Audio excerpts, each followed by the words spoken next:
Hello, you guys. Welcome back to the podcast. I have got such an incredible episode coming up for you today with my friend Emma Sheridan. I am so excited for you to meet her. And the reason that I brought her on is because I'm so inspired by the way that she leads her life. I was part of two masterminds with her, and I've been in her circle, in her space for over a year now, I would say. And everything that I see about her and the way that she leads her life is so incredible and so expansive. And so I wanted to bring her on to tell us all her secrets. So in this episode, we talk about things like self-trust, the importance of community spaces and being in a circle with supportive women.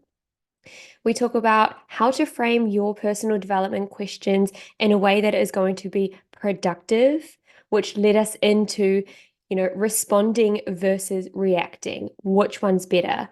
So we talk about all of this. We're also talking about tall poppy syndrome. We're looking at it from two different angles. We talk about different opportunities and how you can see opportunities for your own personal development. We are talking about it all. And I am so excited for you to hear it. Now, I did want to come in here because I wanted to say, as I was going back and listening to the episode, I didn't realize in real time. However, the Wi-Fi must have been cutting out every so often. So there are parts throughout the episode that's a bit croaky, but it's definitely nothing that's going to scare you away from wanting to listen to it. You can definitely move past it. And I hope you do, because the value that you can get from this episode to implement in your own life, to ponder on for your own life, and to really think about is going to be just invaluable. I'm so excited for you to listen to this episode. Now let's play. Welcome. I'm Jessie, life and mindset coach, here to help you level up in your game of life. This podcast will deliver game-changing life advice, power play pep talks, and move-making energy. I'm all about life optimization through mindset growth and taking radical action. Welcome to my world. Let's play.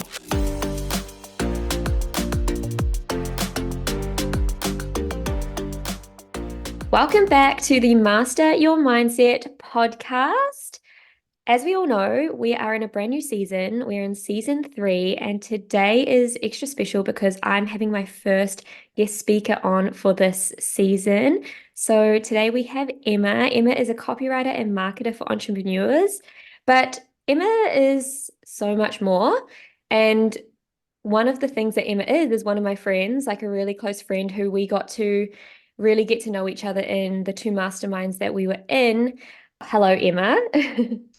Hello. Thank you for the intro. I would love for you to actually just tell us a little bit about yourself, like who you are, what you love in life, those sorts of things, because essentially this episode is going to be, the spotlight's going to be on you, and it's going to be about who you are today and what has led you to the person that you are today. So we'd love to get to know you a little bit. Yeah, of course. Okay, well, my name is Emma, and as Jesse said, I am a marketer and copywriter for entrepreneurs. And I think really like what I do in a business sense is I help people who are obsessed with what they do turn their thoughts into words that help them sell, that help them make an impact, that help them reach more people. And I'm really passionate about that because I've always loved writing. So now I get to do it for a living, which is really cool. A Mm. little bit about me. I live in Australia. I live near Sydney in a place called Wollongong. And I have two ginger cats, which sounds like a small part of my life, but they're very big parts of my life because I love Kevin and Joey to death. And I also work in corporate marketing for a university down here. So yeah, it's really cool. I get quite a holistic overview of marketing and copywriting and things, but I also get to work with different types of humans. I work with a lot of students, people from overseas, refugees, and to get to tell their story, which is really, really awesome and a good experience.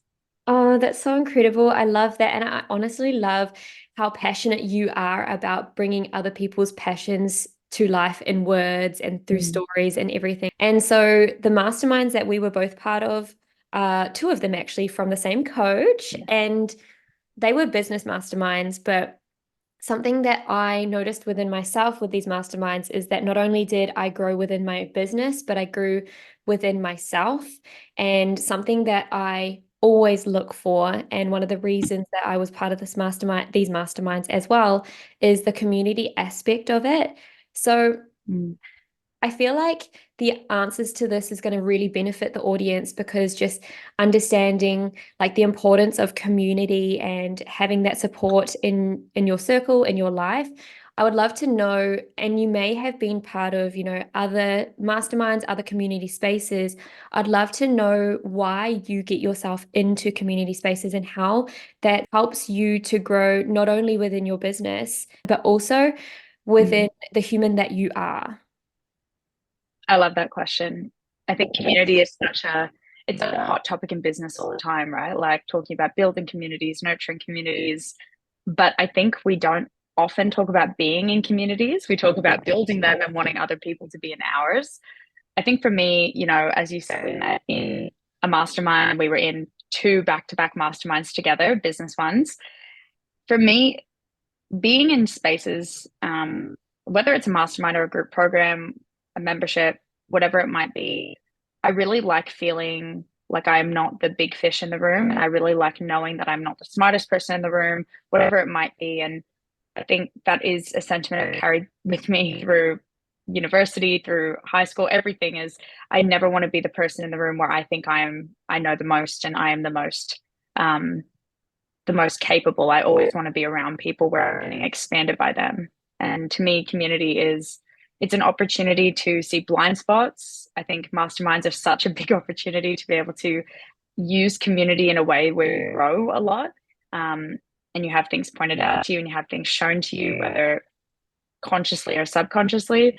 But also, I choose to get in those rooms because something I often say to people is like at my corporate role, I have a manager, I have colleagues, and I choose them. And whilst I'm very, fortunate, they're great people and it's a great environment. I don't choose them. Whereas in my business, I get to choose the colleagues I have, the managers, if you will, the mentors, the coaches that I have, the people around me.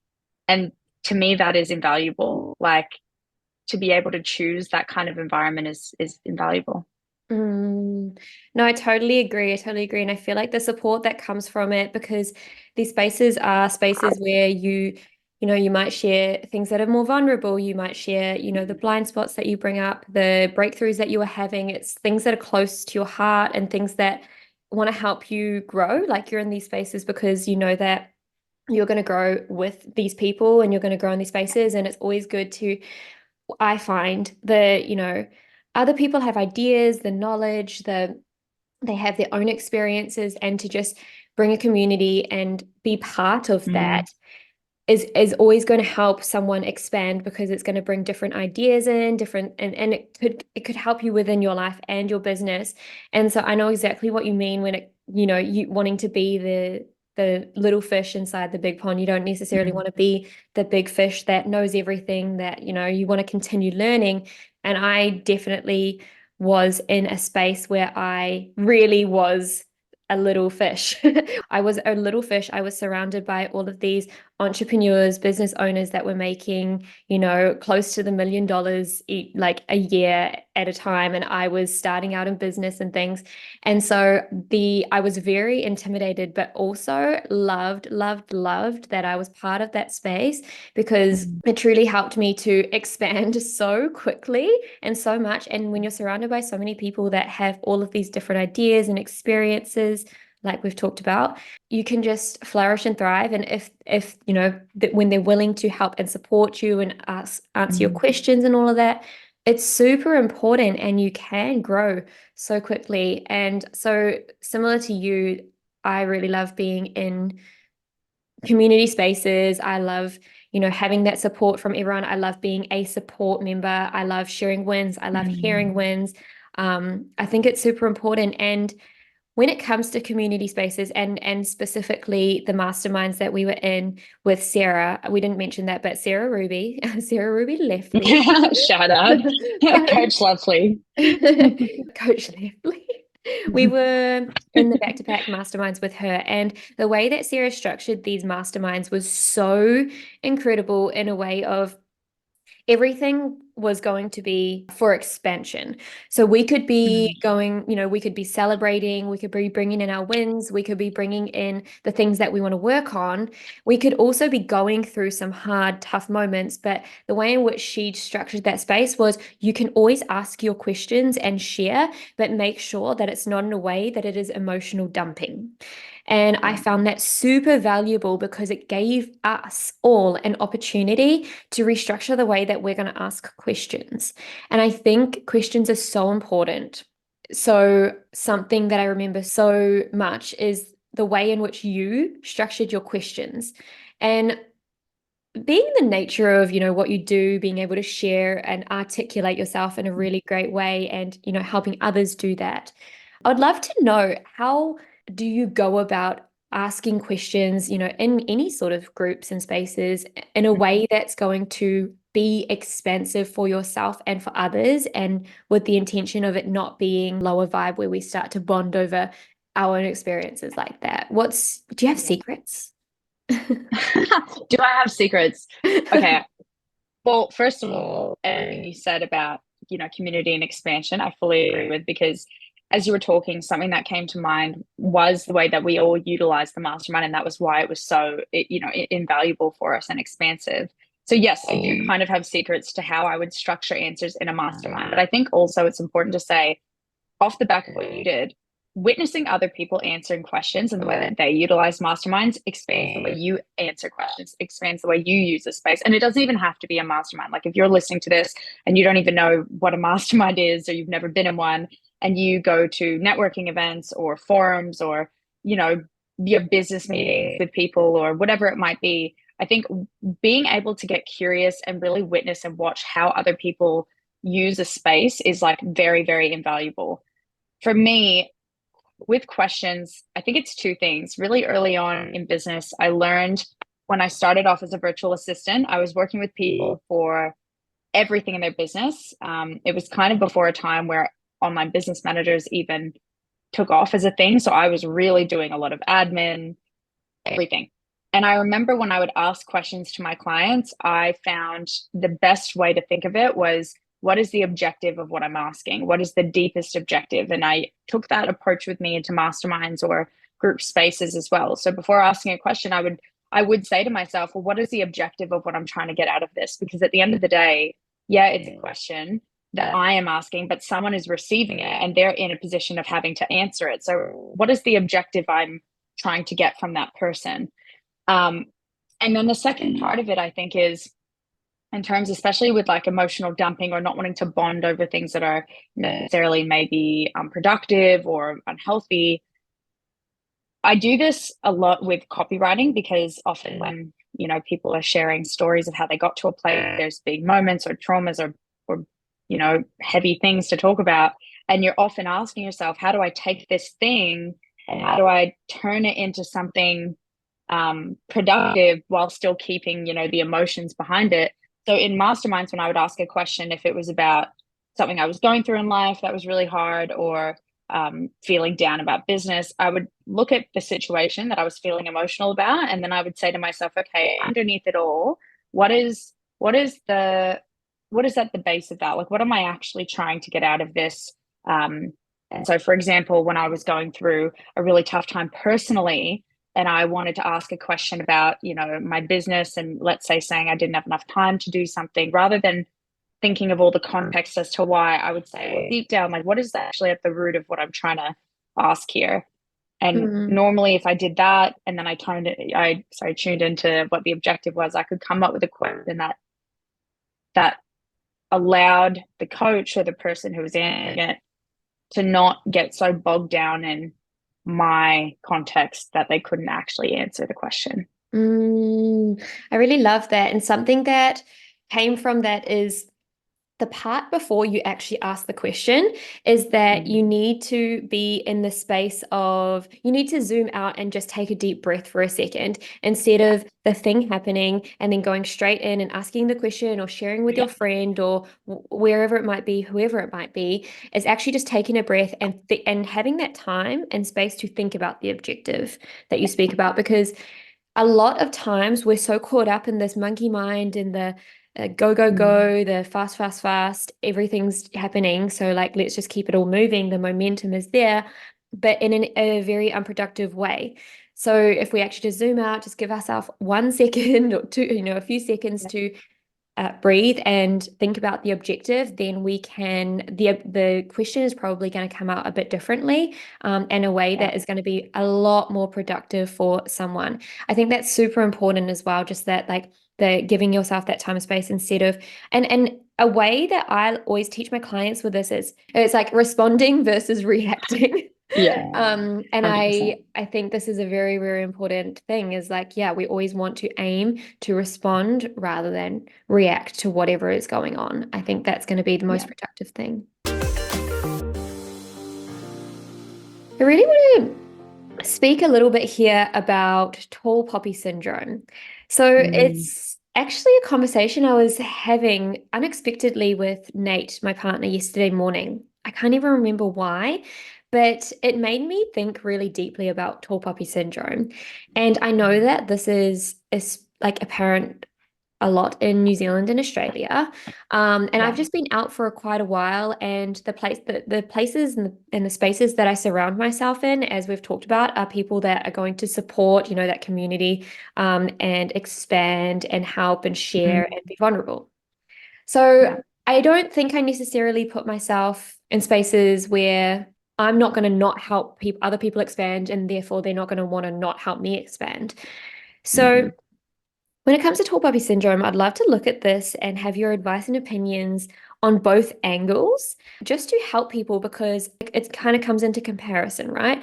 Seeing someone Mm. that maybe in whatever we think is successful and then feeling a little bit like, oh, I feel a little bit shit about my life now. Like I wish I was doing the Mm. traveling or I wish I had the money to start the business or whatever, insert whatever it is here for you for listening Mm. at home. And I feel like Yeah. we've all been there. So I would love to actually look at it from both angles. So, first of all, the angle, what advice and opinions do you have for someone that really is comparing themselves a lot in an unhealthy way and can't get out of that funk of tall poppy syndrome Yeah. and wanting, potentially the other person to come back down because they feel like they've been left behind? Yeah. Oh, wow. How many hours can we talk about this? It is, it's funny you and Nate are talking about it because I feel as though this conversation, as you said, especially in New Zealand and Australia, it's so prevalent. I don't know if in the States and in North America I hear as many people as I talk about it. But for me, I guess I'll give a bit of context to my experience with tall poppy syndrome and maybe times like I've navigated it and felt it versus times maybe that I've been on the receiving end of it. And I think really what it comes down to in my lived experience, when I've felt that to someone else, wanting them to come back down, wanting them to slow down, the only way I could interact with someone became about me wanting them to get back to my level because that comforted me. It made me feel safe and it made me feel a level of acceptance as to what I was doing. It was accepting the circumstances I was in. Whereas for the person who is growing or maybe achieving new things or reaching new levels of success, there, I think we personalize someone else's success so deeply to us that we make it about us, a reflection of us. It becomes a mirror to us. Whereas really that is just the most unfortunately selfish way you can look at it. So times like that in my life, the way that I've come out of tall poppy syndrome was honestly admitting and really realizing that so much of the angst or frustration or jealousy that I felt towards someone else was really a deeper reflection of myself. And I know it's the same rhetoric that you will hear all the time. And for people listening who are like, always a projection, isn't it? Yeah, honestly, yep, it probably is always a projection. Like it's if it talks like a duck and walks like a duck, it's probably a duck. Like, I don't think we have to complicate it that much. I think a lot of times it's just what we see in someone else that we resent is normally what we lack in ourselves, or that what we want to cultivate in ourselves more. And the way that I turned that around was getting in communities where I took those people off pedestals, or because often we have them on pedestals. So you hate the person that you also idolize. It's a really strange phenomenon that happens.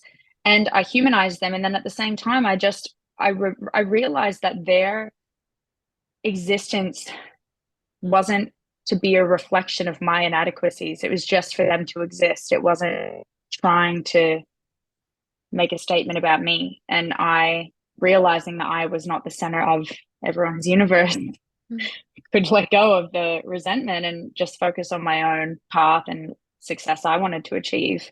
And I think times on the other foot where I've experienced maybe sentiments of tall poppy syndrome, or feeling like someone had that thought about me, I think a lot of it comes back to I meet people with a lot of curiosity. And I think when you get asked questions that, you always hear, it must be nice, insert whatever it is.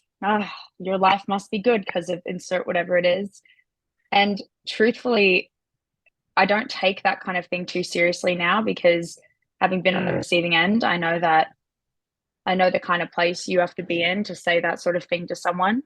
And I just meet them with curiosity. And oftentimes when you say to someone, that's so interesting, what did you mean by that? They don't know what to tell you after that. And so they stop talking about it, or they drop it, or they might meet you with curiosity and then dissolve whatever they're thinking and projecting onto you. So, I love that so much. There's always an opportunity to see where the growth can happen within yourself. mm, I think that's so, so, so important. I love that so much because I think that is the mindset that we can start to get in. It can be like I encourage it like to get in the mindset of seeing where you can find areas of your growth. So seeing where your language lies, your thoughts lie, whether it be within yourself, whether it be with other people, and actually always just, and I love that as well, meeting it with curiosity. I always say mm, this.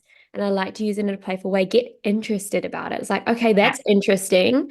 Like, what yeah, the heck was that? Okay, cool. Like, mm-hmm, where am I gonna? And then that is an opportunity to grow from. And I always say, well, actually, I heard something this morning, funnily enough, where it was like awareness is the door opening, and it's up to you whether you step through that door and explore it, mm, or you don't, or you shut that door again. But there's mm, the door, and it's the awareness. So when you actually can start mm, to use situations like this, like whether it be thoughts within yourself, whether it be thoughts about someone else and their success, it's like, okay, cool, just okay, catching that. Yeah, cool. Okay, I see that. It's like, now am I going to walk through that door now that I've seen it, now that I'm aware of it? And that's the next choice that you get to make. So I think that's so important. And you also we're moving into the other angle that I wanted to touch on as well. Someone who is on the other side of that is really feeling successful within themselves, doing the things that they are passionate about, whatever that might be mm, in life, in business, in their jobs, whatever it is.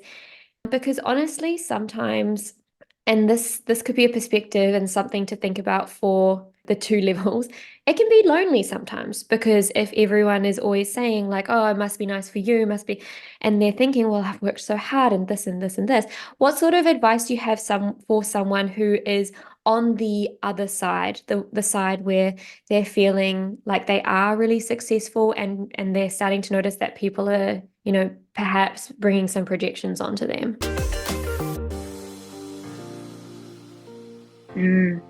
I think with this kind of conversation, I'd love to speak to it from the angle of sort of, when I started my business, the people in my life, especially when I went full time in my business, and even coming back at the other side and still working corporate again, and the responses I had from people in my life, because in my own experience, I haven't necessarily experienced as much tall poppy syndrome or of those projections from people in this space as I probably have in my own day to day kind of life. And being so mindful of our language, like especially when you were talking about getting interested and being curious, is really, really powerful and useful. But at the end of the day, the advice that I would give people, if your family or people in your life or your friends are saying things to you like, you know, no, it must be nice, or all those kind of things that we were speaking on, I think that being able to acknowledge that what you achieve for yourself and where you've chosen to put yourself and the risks you've chosen to make are what got you here, and not apologizing for that or asking for permission for that to be okay. And also at the same time, holding the space and acknowledging that other people's lives might be harder or more difficult or whatever they might be for them, but that's actually got nothing to do with you and your business or your success or your achievements. It's actually just life, because I know very successful people who deal with exceptional grief or exceptional levels of pain or whatever it might be, you know, compared to someone who doesn't have a business. So I almost think it's a human to human thing. Business is just a really good opportunity for people to latch on and say, oh, Mm, so that's why you've got that, that's why you're that, mm, rather than looking at the behind the scenes of the hours of personal development work you've done, or you know, mm, the courses you've invested in, or the, you know, the money from my monthly paycheck that goes into all this, plus all the business, you know, whatever it is. mm, um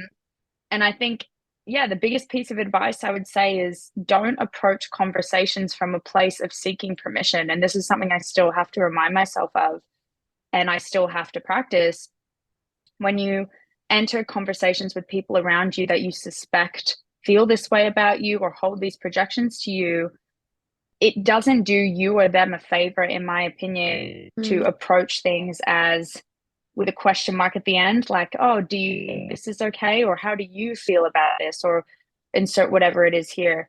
You mm, can hold a lot of love and space for people to have their feelings if you want to, but you also at the same time can say, you know, I hope you're okay. And that must be really tough, full stop. It's not like actually in reference to, is there anything I can do to make myself smaller so that you feel better, or make myself less bright so that you feel better in that, mm, you know, mm, whether it's friends or family or colleagues, like partners, whatever it is. And when I started doing that, when people would say something to me like, oh, I saw you doing that, I go, yeah.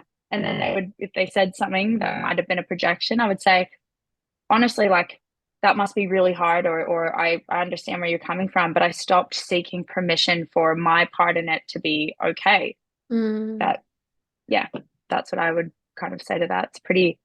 It's probably something I think a lot of us would have to navigate at different points.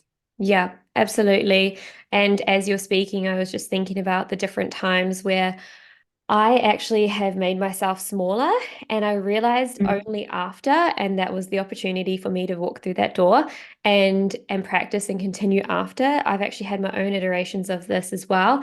And even just in the smallest things, thinking about it now of like I wouldn't say like they're big, huge successes, but even just me being from New Zealand, and when Hmm. some people, depending on what's going on in their country or something like that, they're like, oh, it would be so nice to, or must be nice to be from New Zealand and have the bringing up that you had, and that there's no danger, those types of things.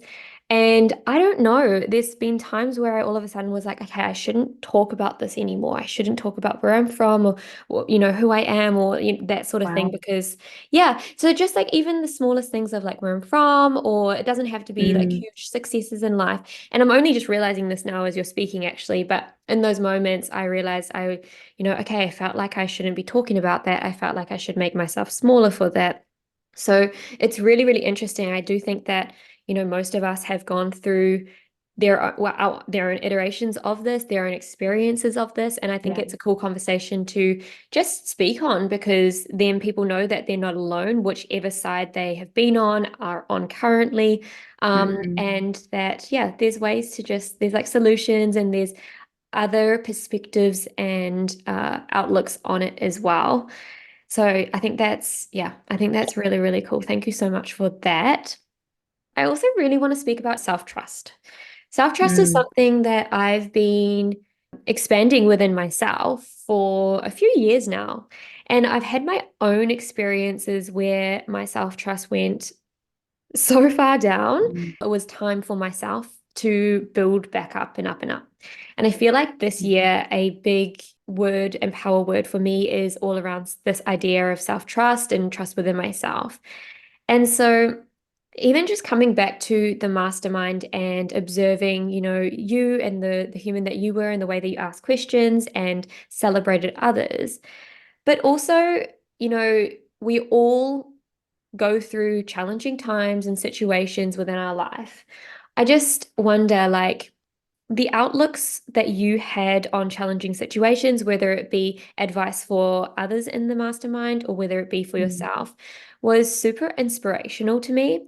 I feel like every single time you came through with a higher perspective for yourself or for others to look at. So I always think that a big part of that comes down to self-trust and who you Mm. are.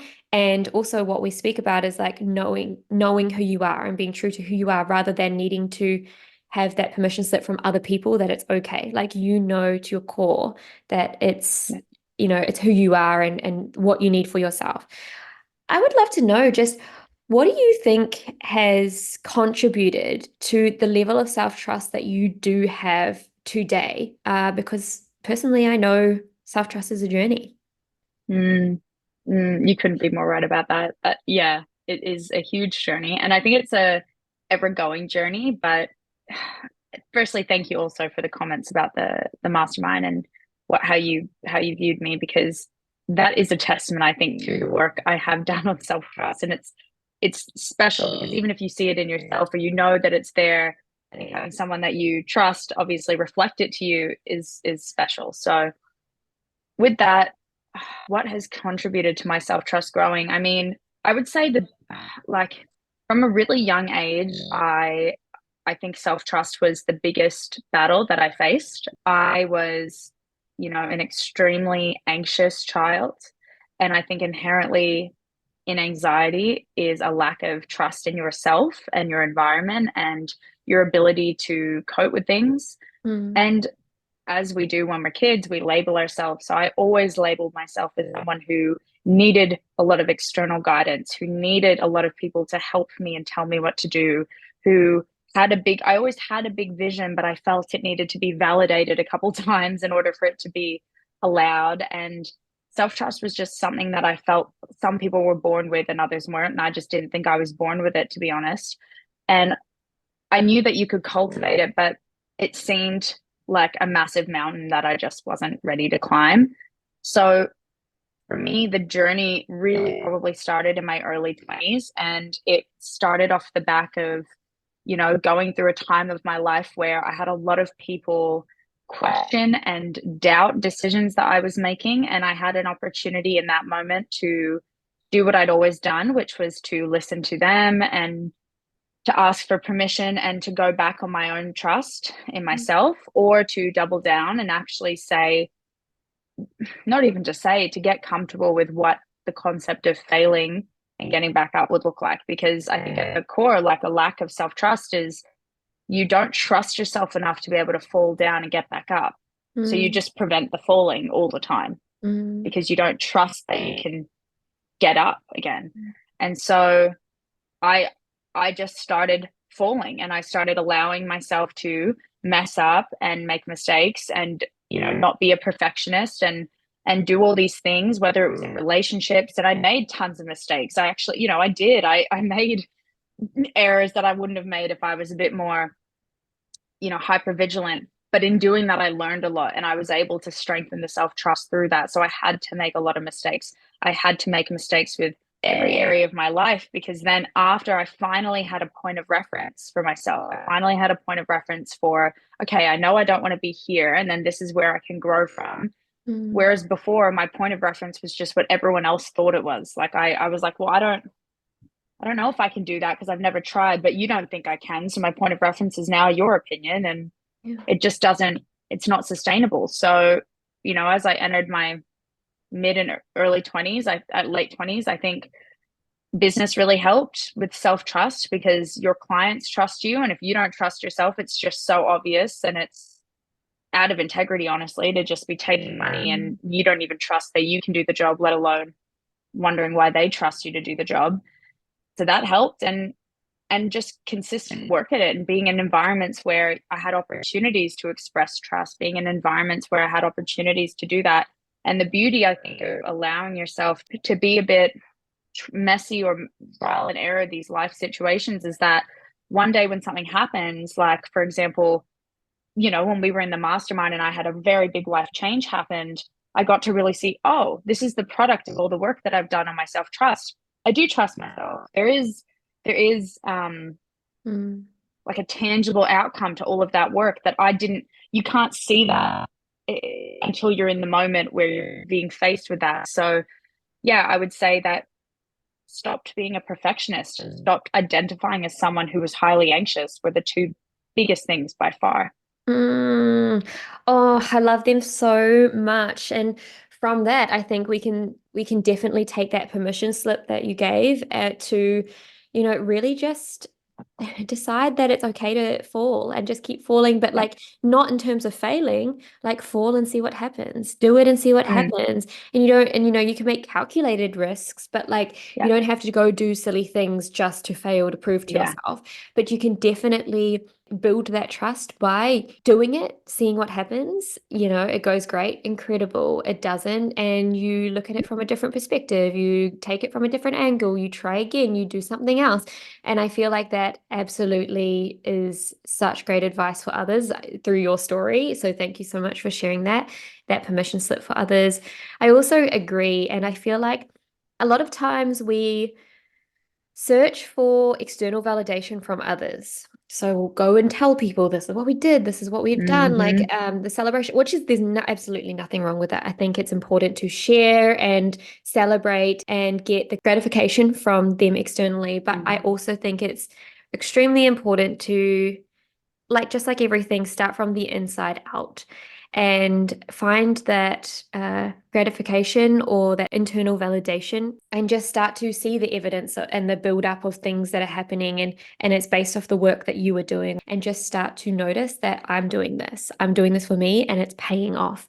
And absolutely, yeah, getting the external validation as well from your friends and your family. We're all connected. But I think just don't miss out on that internal part where you can truly see it for yourself. I think that's super important Mm, to build on self-trust. So thank you so much for sharing those. mm. But Thank also, you. thank you so much for sharing everything that you have shared.